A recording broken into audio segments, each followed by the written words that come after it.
Hi, welcome to the June installment of the Block of the Month Club. This month we're doing this 9-patch block. The title of this, or the name, one of the names of this block is Tennessee. There are other blocks that have Tennessee in the name, like the Tennessee Wanderer, there's one called Tennessee Mountains, and various others, but they are more complicated, and I thought we'd start off on a simpler one first. This is a 9-patch block, although 6 of the blocks do incorporate half-square triangles. We've covered half-square triangles a couple of times now, so you should be getting fairly familiar with them. Again, my block is only 6.5 inches. The block you're going to be making is going to be 12.5 inches, so it will be twice the size, and each block will be twice the size. The other names that this block goes by are 3 and 6. The reason is you do have 6 of the half-square triangles, and in a diagonal across you have 3 what I'm calling solid blocks. Even though they do have a print to them, there is no patchwork to these blocks. This block does look very good in solid colors, and generally it is done with only 2 colors. I chose the fabrics I'm using because they reminded me of Tennessee, especially around this time of the year.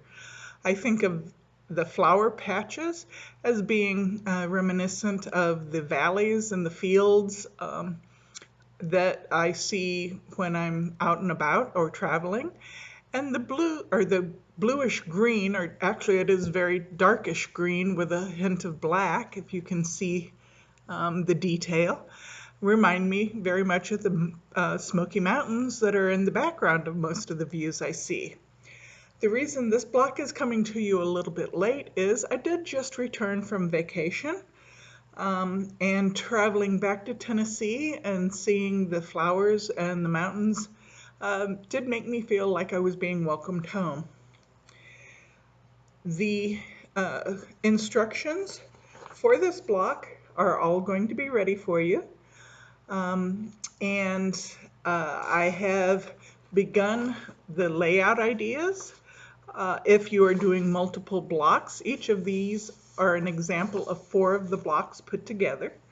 I will have more details and some new terminology on this sheet when I get it finished, and it will be available for download once you have seen the video.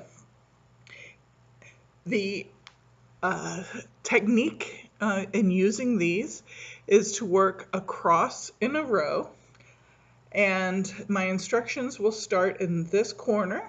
You will first join these 2 blocks, and then you will join the solid. As you can see, the second row is a HST, followed by the solid, followed by another HST. Please note, these 2 are facing the same direction. These 2 are opposite.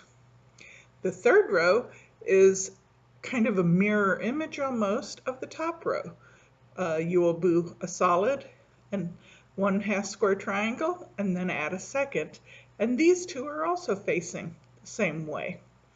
If you look at this block on point, you can see why. That the 3 on one side are pointing toward the center. The 3 from the bottom are pointing up toward the center. Another name for this block is called the double X. I can see where that would come from. So the 3 names I have for this pattern block is Tennessee, the double X, and the 3 and the 6. I hope you enjoy this block, and I'd like to see you make the blocks in colors that remind you of Tennessee. If you're a big Vols fan, you could use orange and white. If you are more into other sports, you could use a lighter kind of a sky blue and red for the Titans. I was thinking those 2 colors would also kind of be reminiscent of some of the birds, like the Blue Jays and the Cardinals. Or if you just want to use nice natural colors, some of the favorite colors of fall foliage would also make a great block. Again, you can use solids or you can use prints. The darker green I have used does have a bit of a print to it if you see it close up, but as you're probably seeing on your screen, it looks more like just a solid darker green. So if you have any questions, feel free to email me at circulation4@clintonpubliclibrary.org. And I would always be happy to see a photo of any of the blocks that you've made with us so far in the 6 months we've been doing the block of the month. And I will see you back again soon in July with the block of the month for that, which is going to be in keeping with our summer reading program. Our theme this year is Imagine Your Story, about folk tales and fairy tales. I hope you have a very good afternoon and enjoy quilting. And again, the instructions will be available for download once this video is aired. Have a good evening.